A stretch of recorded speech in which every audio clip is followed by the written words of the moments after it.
नमस्कार साथियों, एक बार फिर से स्वागत है आप सभी का स्टडी शाला 2.0 में। और दोस्तों, आज है हमारा जो है शिक्षण कौशल की क्लास, ठीक है। और इसमें हम लोग आज निर्देशन एवं परामर्श और उसकी संस्थाएं जो हैं वो हम लोग पढ़ने वाले हैं, ठीक है। तो चलिए दोस्तों, आज की क्लास शुरू करते हैं। और ये भी आप समझ लीजिए कि यहाँ से जो भी प्रश्न बनते हैं आपके पेडागोजिकल बन सकते हैं, ठीक है। और कुछ फैक्ट है जहां से प्रश्न आपको मिल सकते हैं। तो चलिए उन सभी चीजों को थोड़े से समय में हम लोग कवर कर लेते हैं, ठीक है। देखिए, सबसे पहले हमको पढ़ना है निर्देशन, उसके बाद हम लोग पढ़ेंगे परामर्श। लेकिन बात आती है कि निर्देशन एवं परामर्श की जरूरत पड़ी ही क्यों, ठीक है। तो हम लोग समावेशी शिक्षा पढ़ रहे हैं, तो समावेशी शिक्षा में दोस्तों जो परामर्श और निर्देशन की आवश्यकता पड़ी, वो क्यों पड़ी, तो ये समझिए कि जो विशिष्ट बालक थे, और मतलब विशिष्ट बालक का मतलब आप समावेशी कह सकते हैं, और अपवंचित जो बालक थे, ठीक है, उनको शिक्षा की मुख्य धारा से जोड़ने के लिए, ठीक है, इसीलिए जो है निर्देशन और परामर्श की आवश्यकता पड़ी। ये तो हो गया शिक्षा में। और यदि हम देखें तो निर्देशन और परामर्श का क्षेत्र बहुत व्यापक है, ठीक है। तो अन्य क्षेत्रों में भी, शिक्षा के अलावा भी सभी क्षेत्रों में परामर्श और निर्देशन दिए जाते हैं, ठीक है।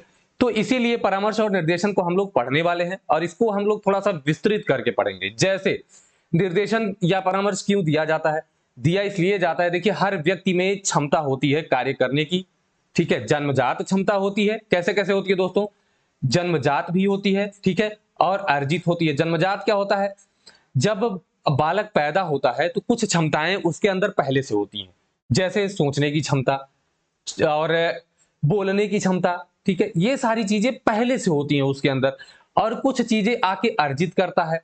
अब जैसे बोलने की क्षमता तो बालक के अंदर है, लेकिन क्या बोलना है ये तो नहीं पता था उसको, तो वो आके यहां पर अर्जित किया। मतलब बोलने की योग्यता जो है वो तो जन्मजात है, लेकिन जो भाषा की योग्यता है, जो भाषा उसको मिलती है, वो क्या है? वो अर्जित है, ठीक है। तो होता ये है कि निर्देशन और परामर्श इसीलिए दिया जाता है कि वो व्यक्ति अपने अंदर की जो क्षमता है उसको पहचाने और स्वयं से जो है कार्य करना प्रारंभ कर दे। तो यही होता है आपका निर्देशन और परामर्श की आवश्यकता क्यों पड़ी, इसीलिए पड़ी। अब देखिए, एक एक चीजें हम लोग पढ़ते हैं। निर्देशन क्या है? तो देखिए, यहां पर निर्देशन की परिभाषा एक लिखी हुई है कि किसी एक व्यक्ति के द्वारा दूसरे व्यक्ति की समस्याओं के समाधान के लिए दिया गया मार्गदर्शन या सलाह, ठीक है, वही निर्देशन होती है। क्या होता है? मार्गदर्शन किया जाता है या सलाह दी जाती है, ये आप समझिएगा। और देखिए, दिया है किसी एक व्यक्ति के द्वारा दूसरे व्यक्ति को दी जाती है। और क्यों दी जाती है? ताकि उसके समस्याओं का समाधान किया जा सके, ठीक है। तो ये चीज आपको समझनी है। यहां पर क्या होता है? निर्देशन में व्यक्ति जो है निर्देश देता है, कुछ बताता है। अब निर्देश देता है, वो आदेश नहीं देता है, ये भी आप समझिएगा। आदेश जो होता है वो मानने के लिए अगला व्यक्ति बाध्य होता है, लेकिन निर्देश जो होता है वो जिसको दिया जाता है वो मानने के लिए बाध्य नहीं होता है। अब देखिए, ये एक व्यापक प्रक्रिया होती है, ठीक है। आपने देखा कि इसमें दो व्यक्ति होते हैं। एक क्या करता है? निर्देश देता है। तो निर्देशन प्रदाता होता है जो निर्देशन करता है, ठीक है। तो ये निर्देशन देने वाला हो गया। प्रदाता मतलब देने वाला, और निर्देशन प्राप्त करता मतलब जिसे निर्देश दिया जाता है। जिसे दिया जाता है वही तो प्राप्त करेगा, तो वो प्राप्तकर्ता हो गया, और जो देता है वो निर्देशन देने वाला या निर्देशन प्रदाता हो गया। अब देखिए, जब निर्देशन देने वाला व्यक्ति को निर्देशन देता है तो वो क्या करता है? व्यक्ति अपने अंदर की क्षमता को पहचानता है, और पहचान कर स्वयं समस्या का हल करता है। ये चीज आप समझिएगा कि निर्देशन में व्यक्ति को जो है सलाह दी जाती है केवल, ठीक है। उसको तरीके बता दिए जाते हैं, और उन तरीकों का प्रयोग करके व्यक्ति अपनी समस्या का स्वयं निदान करना शुरू कर देता है। तो ये आपका हो गया निर्देशन, ठीक है। आइए, निर्देशन की कुछ परिभाषाएं हैं, कुछ मनोवैज्ञानिक या जिन्हें आप कह सकते हैं वैज्ञानिक हैं, इनके द्वारा कुछ परिभाषाएं दी गई हैं। सबसे पहले आपने देखा कि निर्देशन एक दी जाने वाली सहायता होती है, तो ये आप समझ गए। अब देखिए, जोन्स ने कहा है कि निर्देशन जो होती है एक सहायता तो होती है, ये आप समझ गए, ठीक है। अब सहायता किस लिए होती है, किस चीज में देती है? तो देखिए, ये मैंने कीवर्ड्स इनके निकाल लिए हैं। इनका सीधा सा कीवर्ड है कि ये लक्ष्य को इन्होंने कीवर्ड बना लिया है कि जीवन का लक्ष्य निर्धारित करने के लिए, ठीक है। मतलब ये जो निर्देशन सहायता होती है, किसमें सहायता करती है? जीवन का लक्ष्य निर्धारित करने में, जीवन में समायोजन स्थापित करने में, और लक्ष्य पूर्ति से संबंधित समस्याओं का निराकरण करने में। क्या करने में? लक्ष्य पूर्ति से संबंधित समस्याओं का निराकरण। देखिए लक्ष्य यहां भी, लक्ष्य यहां भी, तो मतलब इनकी परिभाषा का जो कीवर्ड आपको मिल गया वो लक्ष्य है। तो जोन्स जहां भी आए, ठीक है, तो आप तुरंत लगाइए कि देख लीजिए जहां जहां लक्ष्य उसमें दिया है तो जोन्स लगा देना है खटाक से। ठीक है दोस्तों, ये आप अच्छे से समझ गए। बात करते हैं स्किनर के अनुसार। स्किनर के अनुसार जो है निर्देशन क्या है? निर्देशन जो है समायोजन में सहायता है। स्किनर ने क्या कहा कि निर्देशन जो है वो समायोजन में सहायता है। ये आपको ध्यान रखना है। क्या है? समायोजन में सहायता है। अब देखिए समायोजन किससे समायोजन करने में सहायता है? तो स्वयं के साथ, दूसरों के साथ और परिस्थितियों के साथ। तीन ही लोगों से तो समायोजन करना पड़ेगा। एक तो खुद के साथ करना पड़ेगा। आदमी का स्वयं के साथ जब समायोजन होता है तभी आत्मविश्वास बढ़ता है कि हाँ हम ये कार्य कर सकते हैं। ठीक है, जैसे आप इस समय पढ़ रहे हो, अगर अपने ऊपर भरोसा है कि हम कर सकते हैं तो आपकी पढ़ाई बहुत बेहतरीन हो जाएगी।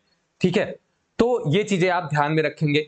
स्वयं के साथ, दूसरों के साथ और परिस्थितियों के साथ। परिस्थिति इस समय वैकेंसी नहीं आ रही है तो ये थोड़ा सा विषम परिस्थिति मतलब विपरीत परिस्थिति हो जाएगी, लेकिन इसके साथ आपको समायोजन करना है और आपकी आपकी पढ़ाई जारी होनी चाहिए हमेशा।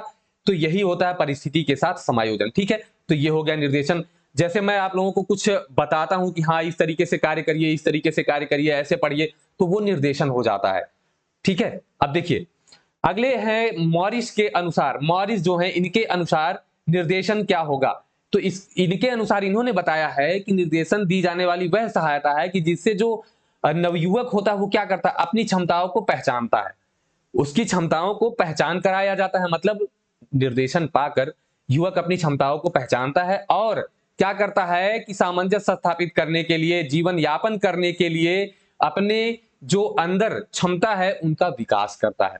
मतलब क्षमताओं को पहचानना और विकास करना। ये किसने बताया? मॉरिस ने। तो आप समझ जाइए, क्षमता मॉरिस, स्किनर समायोजन और जोन्स लक्ष्य। यही हो गया निर्देशन। तीनों मनोवैज्ञानिकों के अनुसार आपने देख लिया। अब आइए आगे चलते हैं कि निर्देशन का उद्देश्य क्या होता है। देखिए निर्देशन तो एक बहुमुखी प्रक्रिया है, तो ये क्या करेगा? बहुमुखी विकास करेगा। ठीक है, तो ये चीज आप समझिएगा कि जो निर्देशन होता है वो सभी मतलब उसका एक क्षेत्र विस्तृत होता है, वो हर एक क्षेत्र में दिया जा सकता है और जिससे बालक का बहुमुखी विकास हो सके। ठीक है, चुनाव करने में, चुनाव करने में कैसे चुनाव करने में सहायता, ये भी आपको समझना है कि क्षमता के अनुसार, रुचि के अनुसार और अवसर के अनुसार चुनाव करना। ठीक है, क्षमता, रुचि और अवसर के अनुसार चुनाव करना किसी भी क्षेत्र में हो। ये शिक्षा के क्षेत्र में ही केवल नहीं कहा जा रहा है, वो व्यवसाय के क्षेत्र में हो सकता है, स्वास्थ्य के क्षेत्र में हो सकता है। ठीक है, हर एक क्षेत्र में हो सकता है कि आप अपनी क्षमता, रुचि और अवसर के अनुसार जो है चुनाव करेगा बालक निर्देशन के अनुसार। ठीक है, तो ये किसने कहा है? ये स्किनर ने कहा है, ये भी आपको याद रखना है। वातावरण के साथ सामंजस्य बनाने के योग्य बनाना। ठीक है, तो निर्देशन अभी आपने देखा, सामंजस्य के योग्य बनाना। सामंजस्य और विकास, देखिए निर्देशन क्यों दिया जाता है? सामंजस्य और विकास के लिए। जहां ये दोनों शब्द आपको मिल जाए, सामंजस्य और विकास दोनों एक साथ आपको एकदम स्पष्ट दिख जाए, तो वहां आप लगाएंगे कि ये शिक्षा आयोग ने परिभाषा दी है। सामंजस्य किसके किसके साथ? शिक्षा संस्था और परिवार। ये देखिए शिक्षा के क्षेत्र में इन्होंने कहा है कि निर्देशन जो होता है वो क्यों होता है? तो क्यों होता है? शिक्षा संस्था और परिवार के बीच में समायोजन होगा, सामंजस्य होगा और तब जाकर के क्या होगा? बालक का विकास होने लगेगा। तो ये किसने कहा? शिक्षा आयोग ने कहा है। तो कीवर्ड क्या है? सामंजस्य और विकास। किसने कहा? शिक्षा आयोग ने, निर्देशन के उद्देश्यों के लिए। तो ये चीज आप याद रखेंगे दोस्तों। अब चलिए आगे चलते हैं। निर्देशन के प्रकार कितने हैं? तो 5 प्रकार के निर्देशन यहां पर दिए गए हैं। वैयक्तिक निर्देशन या व्यक्तिगत निर्देशन, शैक्षिक निर्देशन, स्वास्थ्य निर्देशन, सामाजिक निर्देशन और व्यावसायिक निर्देशन। ठीक है, तो यहां पर देखिए एक परीक्षा में प्रश्न आपके आया था। देखिए यहां सबसे बहुत कम मुश्किल से कभी प्रश्न बन सकते हैं। क्यों? क्योंकि यहां से पेडागॉजिकल बनेंगे और दोस्तों आप उतना सक्षम हैं कि ऑप्शन देखकर सही उत्तर लगा देंगे। आपकी 69,000 में क्वेश्चन कहां से पूछा था? व्यावसायिक निर्देशन से पूछा था। ठीक है, क्या पूछा था कि इस शब्द का प्रयोग सबसे पहले किसने किया? तो दोस्तों आगे वीडियो में बताया गया है कि किसने किया है। चलिए आगे बढ़ते हैं। पहला है व्यक्तिगत निर्देशन। तो व्यक्तिगत निर्देशन में क्या होता है कि ये व्यक्ति की जो है व्यक्तिगत समस्या से, जो समस्या का निराकरण करने के लिए होता है ये निर्देशन, उसी से संबंधित होता है। अब देखिए यहां पर चीजें समझिए। जब व्यक्तिगत निर्देशन की बात आ जाती है तो यहीं से परामर्श की भी अवधारणा आ जाती है। ठीक है, तो इसीलिए परामर्श और निर्देशन को बहुत ज्यादा अलग नहीं किया गया है, लेकिन आगे अभी परामर्श भी हम लोग देखेंगे। तो व्यक्तिगत निर्देशन में क्या होता है, देखिए छात्रों को उनकी समस्याओं का ज्ञान कराना और उन्हें समुचित निर्देशन देना, संतुलित विकास में सहायता, यह भी ध्यान रखेंगे। छात्रों को अध्ययन के संबंध में मार्गदर्शन देना, छात्रों को वातावरण से सामंजस्य स्थापित करने में व्यक्तिगत रूप से सहायता देना। ठीक है, जब वातावरण से सामंजस्य स्थापित करने के लिए व्यक्तिगत रूप से सहायता दी जाएगी तो वो क्या हो जाएगी, वैयक्तिक निर्देशन हो जाएगा। अगला आपका दूसरे प्रकार का निर्देशन है, देखिए यह है शैक्षिक निर्देशन। ठीक है, विषय, पाठ्यक्रम, विद्यालय व विद्यालयी जीवन के चयन हेतु छात्रों का जो मार्गदर्शन किया जाता है, ठीक है, वही क्या होता है, शैक्षिक निर्देशन होता है। ये किसके अनुसार है, जोन्स के अनुसार। ठीक है, जोन्स के अनुसार क्या है, अभी आपने जोन्स के अनुसार एक और परिभाषा देखी थी कि निर्देशन क्या है, लक्ष्य। इन्होंने लक्ष्य को वहां पर माना था, निर्देशन को। यहां पर इन्होंने शैक्षिक निर्देशन की परिभाषा दी है। इसमें क्या है, विषय, पाठ्यक्रम, विद्यालय और विद्यालयी जीवन के चयन हेतु छात्रों का मार्गदर्शन, क्या हो जाएगा, शैक्षिक निर्देशन। यहां पर आइए देखते हैं कि पाठ्य विषयों का चयन करते समय छात्रों का मार्गदर्शन करना, विद्यालय में प्रवेश के समय छात्रों को आवश्यक और उचित मार्गदर्शन देना। देखिए जब छात्र एडमिशन लेता है या किसी अपना चुनना होता है कि हम बीए में क्या लें, हाई स्कूल में कौन सा विषय लें, तो वहीं पर आता है शैक्षिक निर्देशन। किसी से पूछता है बालक तो वो उसको निर्देशन करते हैं कि हाँ अगर ये ऐसे है तो आप ये सब्जेक्ट ले सकते हैं। ठीक है, अब आगे देखिए, छात्रों को भावी योजना बनाने में सहायता देना और अन्य उच्च शिक्षा संस्थाओं के संबंध में सूचना देना। जैसे आपने बीए कर लिया है, अब आपको यह देखना है कि आगे क्या करें, तो उसके बारे में जो निर्देशन दिया जाता है तो वो क्या होता है, उच्च शिक्षाओं के बारे में बताया जाएगा आपको। तो क्लास में ये चीजें बताई जाती हैं, तो उसमें से कई सारे बालक होते हैं जिनको लगता है कि हाँ मुझे इस फील्ड में जाना है, मुझे इस फील्ड में जाना है, तो ये क्या हो जाता है, शैक्षिक निर्देशन। छात्रों को ज्ञानार्जन तथा अन्य की अध्ययन की विधियां बताना। ठीक है, जैसे कभी कभी आपने यूट्यूब पे खोजा होगा कि कैसे ये चीजें पढ़ें, ठीक है, अध्ययन किस तरीके से किया जाए, तो उसी की जो विधि बताई जाती है वही क्या होता है, वो भी निर्देशन ही होता है, शैक्षिक निर्देशन। छात्रों की पारिवारिक पृष्ठभूमि, शैक्षिक उपलब्धि, रुचियों और क्षमताओं की जानकारी प्राप्त करके उन्हें आवश्यकता तथा परिस्थिति के अनुसार सहायता व मार्गदर्शन देना। ठीक है, ये सारी चीजें होंगी। स्वास्थ्य निर्देशन में क्या होता है दोस्तों, कि छात्रों को आप बताते हैं शिक्षा के बारे में। देखिए विद्यालय में निर्देशन की बात हो रही है, समावेशी शिक्षा में, तो क्या होगा, कैसे स्वस्थ रहा जाए, साफ सफाई कैसे रखी जाए, उत्तम आदतें कैसे जो है विकसित की जाएं, प्राथमिक उपचार है, ये सारी चीजें किसमें आ जाती हैं, आपके स्वास्थ्य निर्देशन में आ जाती हैं। ये चीजें मैंने रख दी हैं, आपको नोट्स में बनाना होगा तो काम दे जाएंगी, नहीं तो पीडीएफ जब आप लेंगे तो वहां भी ये चीजें आपको मिल जाएंगी। अगला है सामाजिक निर्देशन। सामाजिक निर्देशन में क्या होता है कि जब कोई बालक समाज में समायोजन नहीं कर पाता है तो उस हिसाब से कहा जाता है कि सामाजिक समायोजन कैसे करना है। जब निर्देश दिया जाता है तो क्या हो जाता है, सामाजिक निर्देशन। विभिन्न विद्यालयी आयोजनों में निर्देशन देना, जैसे विद्यालय में कोई फंक्शन है उसमें आपने बच्चों को निर्देश दिया कि हाँ अब इस तरीके से करना है, इस तरीके से करना है, तो वो क्या हो जाता है, वो हो जाता है सामाजिक निर्देशन। देखिए विद्यालयी आयोजनों में जब निर्देश दिया जाता है, किसी भी आयोजन में दिया जाए, तो वो क्या हो जाता है, सामाजिक समायोजन। विद्यालय के सामाजिक जीवन के बारे में बताना। ठीक है, तो विद्यालय में बच्चा है, विद्यालय में कैसे जाकर के सभी के साथ सामंजस्य स्थापित करना है, तो वो भी एक सामाजिक निर्देशन में आ जाता है। जैसे सामूहिक रूप से बैठे कोई, उसमें कैसे आप समायोजन करें, तो वो सामाजिक ही हो जाएगा। ठीक है, तो ये हो जाता है आपका सामाजिक निर्देशन। बात करते हैं व्यावसायिक निर्देशन। तो यहां से आपका प्रश्न आया था कि सर्वप्रथम इस शब्द का प्रयोग किसने किया था, तो फ्रैंक पार्सन्स ने इसका प्रयोग किया था। दोस्तों जितने भी आपने अभी तक निर्देशन पढ़े उसमें केवल यही एक था जिसमें इस तरीके के प्रश्न बन सकते थे। ठीक है, तो यही फ्रैंक पार्सन्स ने 69,000 में, ये आपको परीक्षा में प्रश्न आ चुका है। ठीक है, देखिए व्यावसायिक निर्देशन में क्या होता है कि छात्रों को ऐसी शिक्षा दी जाए, शिक्षा देते समय ऐसा निर्देशन दिया जाए कि उनको अपना जीवन यापन करने के क्षेत्र में भी जानकारी हो सके। सीधी सी यही बात होती है। ठीक है, जैसे आपने देखा होगा कि गांधी जी की शिक्षा रोजगार परक शिक्षा, ठीक है, तो बेसिक शिक्षा जिसे आपने कहा था, तो वो सारी चीजें इसीलिए थी। व्यावसायिक मतलब जब बालक पढ़ चुके उसके बाद जो है उसे जीवन में क्या करना है, अपना व्यवसाय कम से कम चूज कर सके, सरकारी नौकरी ना सही लेकिन जीवन यापन अच्छे से कर सके। ठीक है, तो ये सारी चीजें आप यहाँ पर देख सकते हैं। अब दोस्तों आगे बढ़ते हैं कि निर्देशन की विधियां कौन कौन सी हैं। व्यक्तिगत संपर्क विधि और समूह विधि, ये दो विधियां होती हैं। ज्यादातर जो है निर्देशन समूह विधि के द्वारा ही दिया जाता है। जैसे आप क्लास में जाकर के निर्देशन दे रहे हैं बच्चों को, ठीक है, कि बच्चों कल जो है, कल से गर्मी ज्यादा पड़ने लगी है तो अब क्लास जो है 7:30 बजे से हो जाएगी। तो ये एक निर्देशन हो गया। ठीक है, तो अब क्लास 7:30 बजे से रहेगी, आप लोगों को 7:30 बजे आना है, ये एक निर्देश हो गया।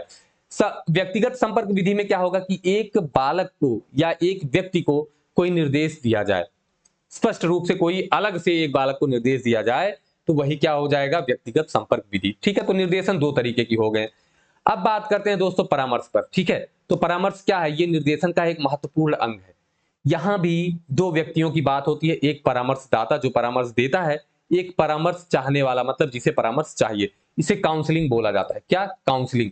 जैसे आप डॉक्टर के पास जाते हैं तो क्या होता है, डॉक्टर के पास आप गए, वहां पर बैठे, तो डॉक्टर क्या करता है, पहले आपकी समस्या को समझता है, उसको समझने के बाद उसी हिसाब से आपको परामर्श देता है, आपकी समस्या को हल करने में सहायता भी करता है। ठीक है, तो यहां पर क्या होता है, आपको तो सबसे पहले उसके सामने उपस्थित होना पड़ेगा, पहली चीज।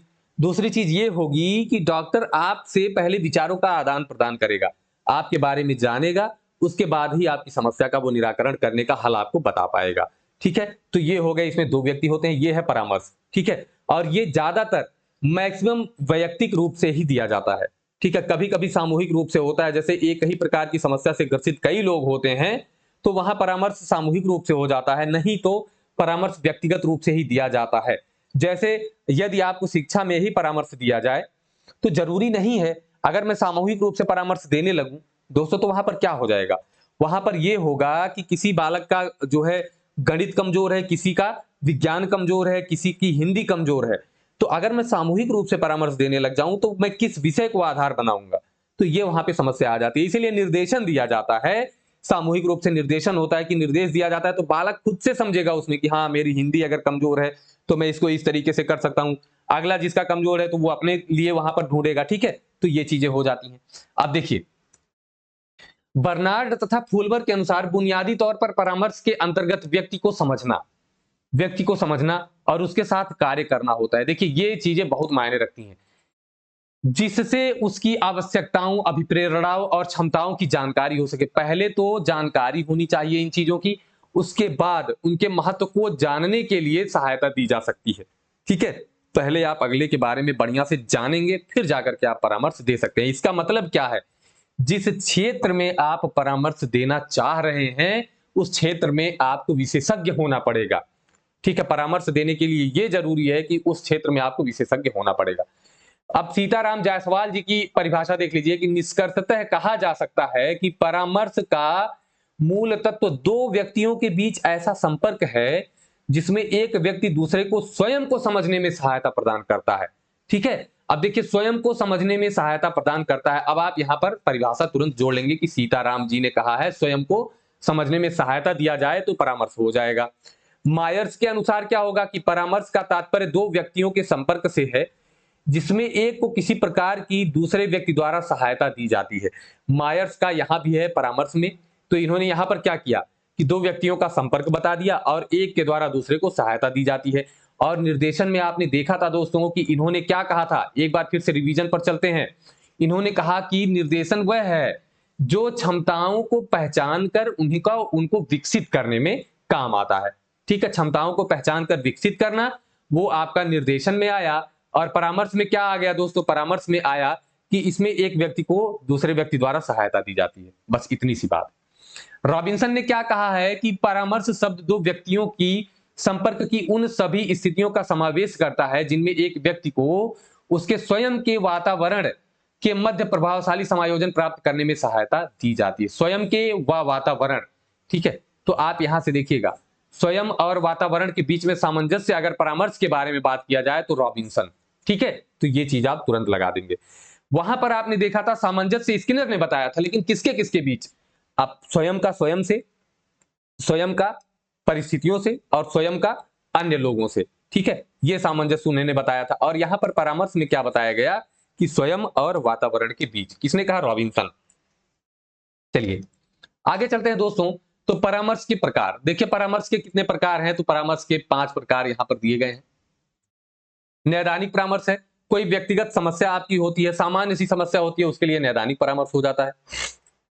मनोवैज्ञानिक, जैसे भावात्मक या संवेगों से संबंधित कोई समस्या है, कि बालक को क्रोध ज्यादा आता है, ठीक है, या बालक जो है भावात्मक रूप से बहुत अस्थिर है, तो ये सारे जो परामर्श होते हैं ये मनोवैज्ञानिक परामर्श में आ जाते हैं। शैक्षिक परामर्श देखिए ये व्यक्तिगत रूप से दिया जाएगा। शैक्षिक परामर्श में क्या होता है कि कोई बालक है जिसको आपको बताना है, तो आप क्या करेंगे, पहले उससे पूछेंगे कि तुम्हारा कौन सा विषय जो है पहले से स्ट्रांग है, उसी हिसाब से आप उसको परामर्श देंगे कि आप किस फील्ड में जा सकते हैं। व्यावसायिक परामर्श ये भी व्यक्तिगत रूप से दिया जाता है कि किस व्यवसाय को चुना जाए, ठीक है, पहले आप अगले आदमी के बारे में पूरा जानेंगे, फिर उसको परामर्श देंगे कि हाँ आपको इस व्यवसाय में जाना उचित रहेगा। सामाजिक परामर्श में भी ऐसी ही चीजें होती हैं कि कैसे सामंजस्य स्थापित करना है समाज से, तो इसी के बारे में परामर्श दिया जाता है। तो ये हो गया आपका सामाजिक परामर्श। परामर्श की विधियां क्या हो गई, व्यक्तिगत और सामूहिक परामर्श। व्यक्तिगत परामर्श ही जो है चलता है, सामूहिक परामर्श को निर्देशन कह दिया जाता है, या जब एक ही प्रकार की समस्या से ग्रसित लोग होते हैं तभी सामूहिक परामर्श दिया जाता है, ठीक है। वैसे वैयक्तिक भिन्नता हमेशा होती है, तो व्यक्तिगत जो परामर्श है यही ज्यादा मायने रखता है, इसी को परामर्श कहा जा सकता है, ठीक है। उद्देश्य क्या है दोस्तों, आत्मबोध या आत्म परिचय कराना, ठीक है, समस्या समाधान की योजना बनाने में सहायता और विशिष्ट योग्यता व दृष्टिकोण का विकास करना, इसका उद्देश्य होता है, ठीक है। तो ये परिभाषा देखिए मनोवैज्ञानिक ने दिया है, ये शायद रूथ का है, आप जा करके एक बार एससीईआरटी की बुक में जरूर देखिएगा, यहां पर मैं लिखना जो है भूल गया हूं, ठीक है। तो जब ये पीडीएफ मैं आपको दूंगा तो इसमें मनोवैज्ञानिक का नाम भी मैं डाल दूंगा, ठीक है दोस्तों। तो पीडीएफ प्राप्त करने के लिए आप जानते हैं टेलीग्राम ज्वाइन करना पड़ेगा। क्या है टेलीग्राम का नाम, STUDY स्टडी शाला 2.0 ऑफिशियल, इसी नाम से आप सर्च कर लीजिए, आपको टेलीग्राम चैनल मिल जाएगा, उसे ज्वाइन कर सकते हैं, ठीक है। आगे चलते हैं दोस्तों, देखिए परामर्श और निर्देशन में अंतर क्या है।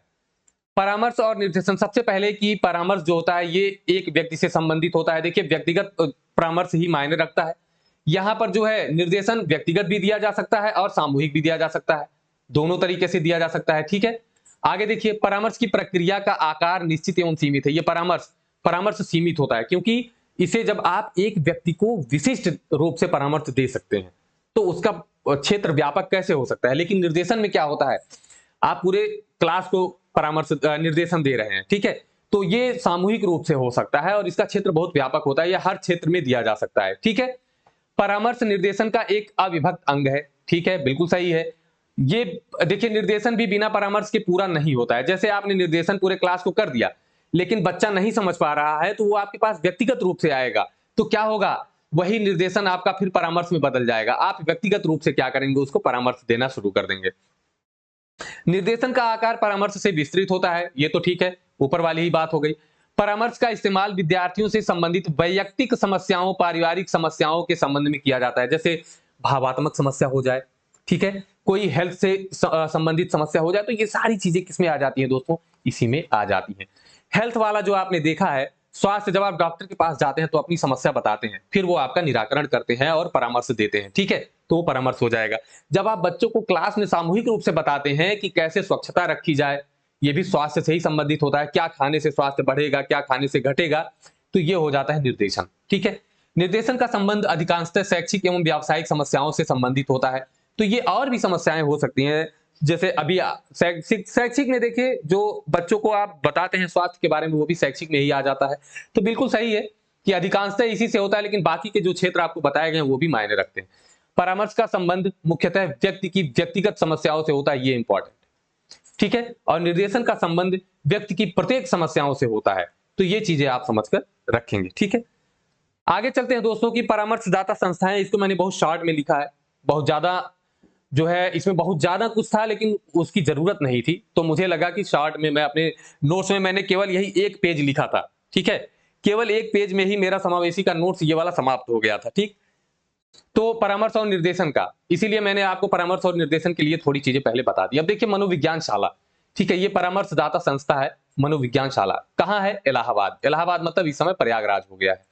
स्थापना कब हुई, 1947 में स्थापना हुई इसकी, याद रखिएगा 1947, लाउदर रोड इलाहाबाद। अब हो सकता है परीक्षा में आपको प्रयागराज करके पूछ ले, ठीक है। किस समिति की संस्तुति पर, तो आचार्य नरेंद्र देव समिति की संस्तुति पर यह मनोविज्ञान शाला स्थापित की गई, ठीक है। अध्यक्ष कौन होता है इसका, निदेशक एक नियुक्त किया जाता है, ठीक है, एक निदेशक नियुक्त किया जाता है जो मनोविज्ञान शाला का क्या होता है, अध्यक्ष होता है। इसके कार्य क्या क्या है, निर्देशन करना, प्रशिक्षण कराना, ठीक है। प्रशिक्षण कराना, देखिए साप्ताहिक प्रशिक्षण भी कराया जाता है, ठीक है, और भी प्रशिक्षण आयोजित कराए जाते हैं। एक सत्रीय कोर्स चलता है प्रशिक्षण का। इस कोर्स का नाम देख लीजिए, डिप्लोमा इन गाइडेंस साइकोलॉजी। ये पूछा जा सकता है आपसे कि जो डिप्लोमा इन गाइडेंस साइकोलॉजी है, ये कोर्स कौन कराता है? तो आप क्या उत्तर देंगे दोस्तों? परामर्श मनोविज्ञान शाला इलाहाबाद। कौन कराता है? मनोविज्ञान शाला इलाहाबाद। सेवाकालीन प्रशिक्षण भी कराता है, ठीक है। राष्ट्रीय प्रतिभा खोज की जो आयोजन होता है वो भी कराता है। देखिए यहां पर और एक इंपॉर्टेंट चीज आ गई आपके लिए, क्या है? प्रकाशन भी करता है। त्रैमासिक समाचार पत्र का प्रकाशन होता है। कौन कौन सा है? आपका बालक और व्यावसायिक सूचना, ठीक है। तो ये दोनों आप ध्यान में रखेंगे। दूसरा है पुस्तकें भी प्रकाशित होती हैं। कौन कौन सी? बलाघात और उत्कर्ष।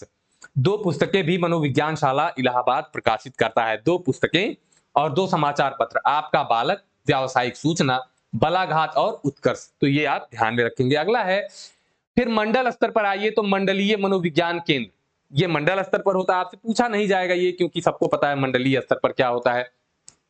फिर उससे नीचे आएंगे आप जिला स्तर पर, तो जिला चिकित्सालय और डायट में प्रशिक्षित जो डायट मेंटर बनाए जाते हैं वो भी होते हैं, ठीक है। तो ये जो है डायट मेंटर होते हैं, डायट से ही किसी को चुना जाता है और वो जा करके लोगों को परामर्श देते हैं, जैसे विद्यालय में जाते हैं, ठीक है। समुदाय एवं विद्यालय की सहयोगी समितियां, अब देखिए इसमें रेखा संगठन है, कर्मचारी संगठन है और रेखा कर्मचारी मिश्रित संगठन है, ठीक है। तो यदि आपसे पूछा जाए कि समुदाय एवं विद्यालय की सहयोगी समितियां कौन कौन सी हैं, तो आप ये समितियों के नाम बता सकते हैं। रेखा संगठन, कर्मचारी संगठन और रेखा और कर्मचारी दोनों मिला के। इसमें क्या होता है कि एक मुख्य प्रशासनिक अधिकारी को सर्वोपरि बना दिया जाता है, ठीक है, और उसके बाद इसके नीचे वाला, फिर इसके नीचे वाला, फिर इसके नीचे वाला, फिर इसके नीचे वाला, इसी तरीके से ये जो है ये इनके अंडर में काम करेंगे, ये इनके अंडर में, ये इनके अंडर में, ये इनके अंडर में, ठीक है। तो ये एक रेखा के रूप में बन जाता है, तो इसीलिए इसे रेखा संगठन कहा गया है, ठीक है। और यहां पर अन्य अन्य विभागों के कर्मचारियों को बना दिया जाता है, तो ये कर्मचारी संगठन, और जब दोनों को मिलाकर बना दिया जाता है तो तीसरा हो जाता है रेखा कर्मचारी मिश्रित संगठन, ठीक है। आगे आइए, सरकारी एवं गैर सरकारी संगठन, ये भी देख लीजिए क्या होता है। उत्तर प्रदेश बेसिक शिक्षा अधिनियम 1972 में क्या किया गया? प्राथमिक विद्यालय की शिक्षा को बताया गया, ठीक है। प्राथमिक विद्यालय की शिक्षा से संबंधित है। सबसे पहले चीज ये जान लीजिए कि उत्तर प्रदेश बेसिक शिक्षा अधिनियम प्राथमिक विद्यालय की शिक्षा से संबंधित है। कब? 1972 में, ठीक है। आगे देखिए कि जुलाई 1999 को प्राथमिक विद्यालय, अनौपचारिक शिक्षा तथा प्रौढ़ शिक्षा का कार्य ग्राम पंचायतों को स्थानांतरित करने का निर्णय लिया गया। यदि ये प्रश्न आपसे पूछा जाए कि ग्राम पंचायतों को प्राथमिक विद्यालय, ठीक है, इसका जो है निर्णय लेने का जो ये था, कब किया गया? तो कब किया गया दोस्तों? 1 जुलाई 1999 को, ठीक है। ये कार्य जो है ग्राम पंचायतों को स्थानांतरित करने का निर्णय लिया गया था। अब देखिए यहां पर और भी चीजें हैं कि पंचायती राज अधिनियम 1947 के तहत ग्राम शिक्षा समिति को भी प्रभावी बनाया गया। यदि आपसे पूछा जाए कि ग्राम शिक्षा समिति को किस अधिनियम के तहत प्रभावी बनाया गया, तो आपको ऑप्शन में कई सारे मिल जाएंगे। उत्तर प्रदेश बेसिक शिक्षा अधिनियम, पंचायती राज अधिनियम, ठीक है। तो आप क्या बनाएंगे? ये ग्राम शिक्षा समिति है ना, तो सीधे सीधे पंचायत से रिलेटेड है, तो आप तुरंत मारेंगे पंचायती राज अधिनियम 1947, ठीक है। अब देखिए यहां पर मैंने बहुत सारी संस्थाओं के नाम नहीं लिखे हैं, तो दोस्तों इतना मुझे लगता है पर्याप्त होगा। यदि आप और जानकारी चाहते हैं तो आप एससीईआरटी की बुक्स आपको बता दी गई हैं, तो वहां पर विस्तृत रूप से आप पढ़ सकते हैं। तो दोस्तों ये रही क्लास। इसका पीडीएफ आप प्राप्त करने के लिए टेलीग्राम चैनल ज्वाइन कर लें, स्टडी शाला 2.0 ऑफिशियल, और मिलेंगे दोस्तों ऐसी ही क्लास के साथ, और इसकी क्लास आगे कंटिन्यू आपकी होती रहेगी, ठीक है। नेक्स्ट होगा वर्तमान भारतीय समाज, ये तो हो चुका है, ठीक है। आगे वाला जो आपका टॉपिक है अब उस पर चर्चा होगी, ठीक है, प्रारंभिक शिक्षा के नवीन प्रयास। तो चलिए दोस्तों फिर मिलेंगे ऐसी ही अच्छी और बेहतरीन क्लास के साथ। तब तक के लिए दोस्तों नमस्कार, धन्यवाद, जय हिंद।